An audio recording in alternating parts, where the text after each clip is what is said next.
আজকে আমরা Sunday special chicken রান্না করছি। এই ভিডিওটা আপলোড করা হয়নি।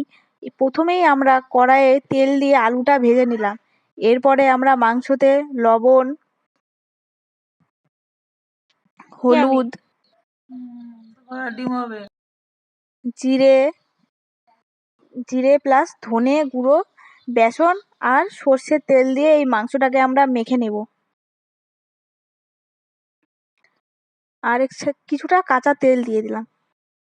আর এদিকে কড়াইয়ে গরম তেলে কিছুটা পরিমাণ পেঁয়াজ, সামান্য একটু চিনি দিয়ে ভেজে নেব। কারণ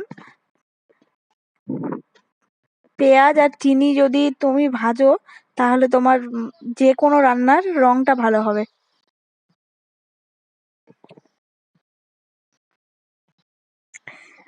কিছুটা ভাজা হয়ে গেলে তুমি মাংসটা দিয়ে দেবে।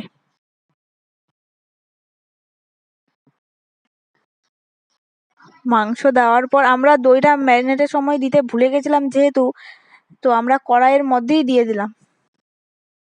তোমরা এটা করবে না, তোমরা যখন চিকেনটা ম্যারিনেট করবে তখনই দইটা দিয়ে মেখে নিবে।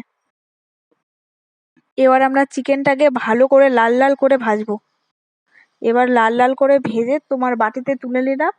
আলু ভাজা, চিকেন ভাজা কমপ্লিট। এরপর কড়াইয়ে সামান্য তেল দিয়ে পেঁয়াজ আর কিছুটা ক্যাপসিকাম ছিল ওটা ভেজে তারপরে আমরা মশলা দিয়ে দিলাম। মশলার মধ্যে ছিল জিরে, গোটা জিরে,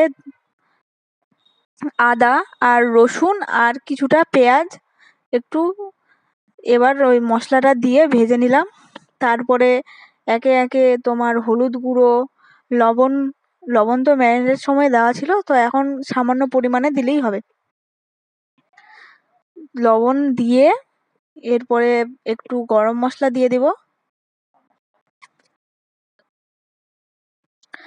আর তড়কা মশলা দিয়ে এই মশলাটাকে আমরা কষাবো অনেকক্ষণ ধরে।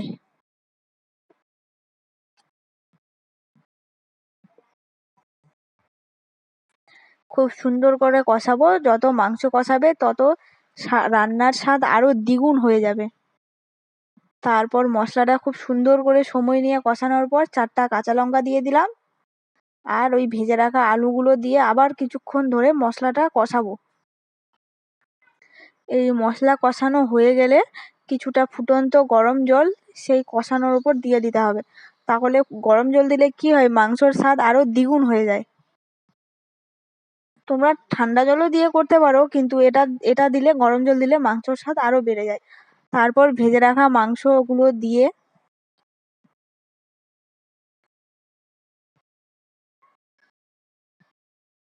সামান্য কিছুক্ষণ কষিয়ে ভালো করে কষিয়ে নেবে। তারপর ধনেপাতা কুচি দিলাম আমরা। তোমরা চাইলে নাও দিতে পারো, কিন্তু দিলে স্মেলটা ভালো হয়। তারপর গরম মশলার গুঁড়ো দিয়ে দিবে।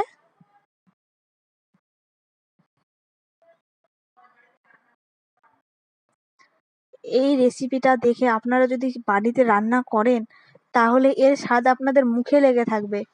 এত সুন্দর টেস্ট হয়েছিল চিকেনটা, কি বলবো।